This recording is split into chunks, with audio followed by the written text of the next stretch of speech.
Good. Very well. Hello. My parents were very strict when I was growing up. They said I couldn't have a girlfriend until I was 15. I was like, joke's on you, Mum and Dad. I couldn't have a girlfriend until I was 22! But found one. I found a lady. Her name is Taylor. My name is James. And yeah, baby boomers love it. We'll be at a dinner party. I'll go, I'm James, this is Taylor. And someone will go, oh, James and Taylor? Like bloody James Taylor, like the singer-songwriter James Taylor. I only paid $25,000 for my house. James Taylor, that's very fun. I didn't have to pay to go to university. James Taylor, I can eat all the fucking avocado I want. James and Taylor. Let's go on, they're very funny. It would be annoying, but I got a friend who's got it much worse. His name is Charles, and his girlfriend's name is Manson Family Death Squad. So we're very happy. We got married. We got married last year, which was good. Thank you. I appreciate that. It's nice. I mean, it's great. You should get married if you're not. It's the best thing about getting married after pledging your undying love for somebody, which is good. But the next best thing is knowing that you've destroyed a part of people who were still in love with the person you're marrying. That, yum, yum, yum. You know, it's so good.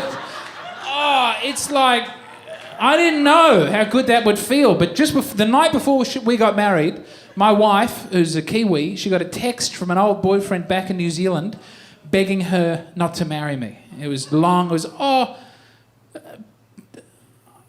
do his voice. Please, no, don't marry him.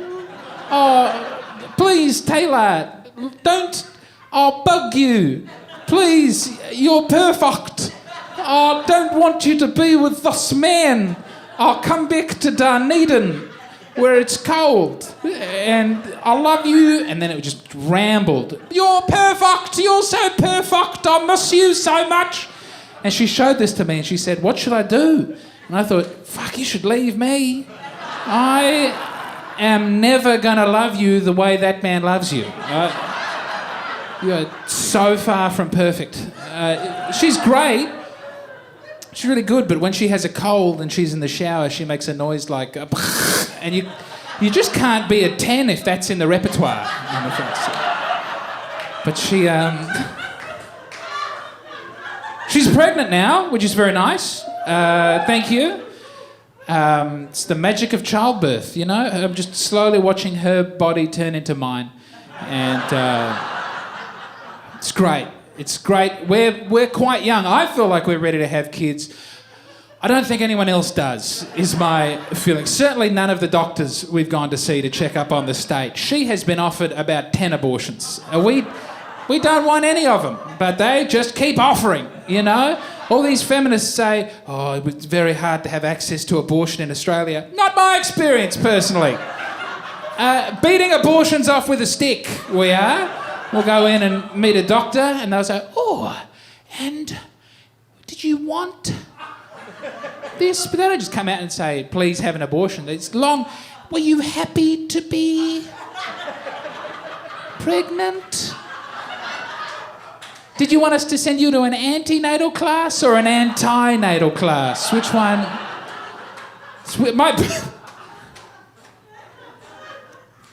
My wife, Taylor, she had the morning sickness very bad and she had to go into the hospital a lot and get the IV drip in the arm, and she had some butcher nurse who was all over them, just jab, jab, jab, jab. And then we went to the doctor the next day. We didn't mention the fact that had been happening, and the doctor looks at my wife and goes, have you been having needles? And sweet, innocent woman that she is, she was like, oh, yes, I've had lots of needles in my arm. And so we've been sent to the antenatal class, the special one. The one for people who the government feels shouldn't procreate. That's the class we're at. It is unfucking believable. I don't look down on anyone, but these are low-quality whites.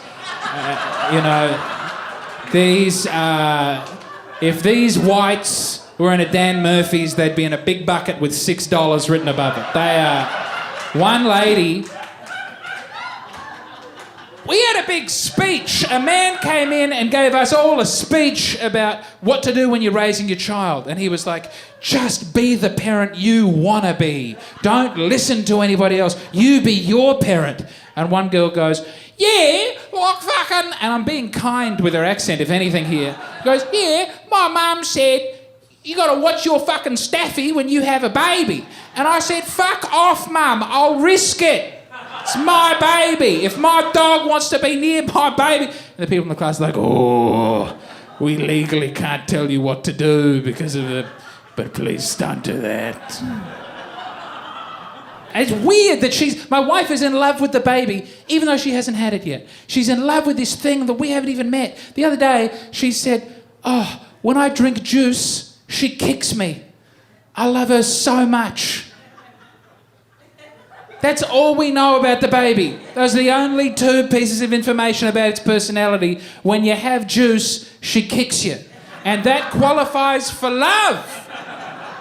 And no one else would that work. If you were sitting down a pub and having a cranberry juice and someone said, look out, it's Gary, the man who kicks the shit out of people when they're having a juice, you wouldn't go, let me embrace him. Ah, what love I feel. You'd get out. But for my wife, that's enough.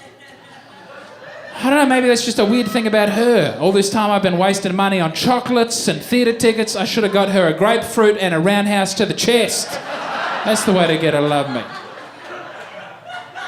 To save money, I recently had to go to Melbourne, and to save money rather than fly over, I took the bus. I don't know if you've ever done that before. I'll never do it again. I will risk hitchhiking in future to save money. People go, oh, it's sketchy people on the hitchhiking, James. It's sketchy people on the bus. I got on the bus. This is an 8-hour drive at night. I got on, I saw 2 people drinking Monster energy drinks. It's a 7-hour drive at night. There's nothing to stay awake for. One guy was having a Mother energy drink, which I believe is the lowest quality energy drink. People who drink Mother look like they had mothers who drank, in my opinion. On the socioeconomic index of energy drinks, it's Mother, then Monster. At least they've got some good merch. Then it's Red Bull. These are the fail grades. Everyone else just has a coffee like a big boy, as far as I'm concerned. It was the second worst bus trip I was ever on. I was once on a bus from Perth to Geraldton with a 15-piece Shania Twain tribute band. It's a long drive and she doesn't have a lot of songs, so that did not impress me much, I'll say. Anyway, I'm James McCann. You've been very kind. Thank you.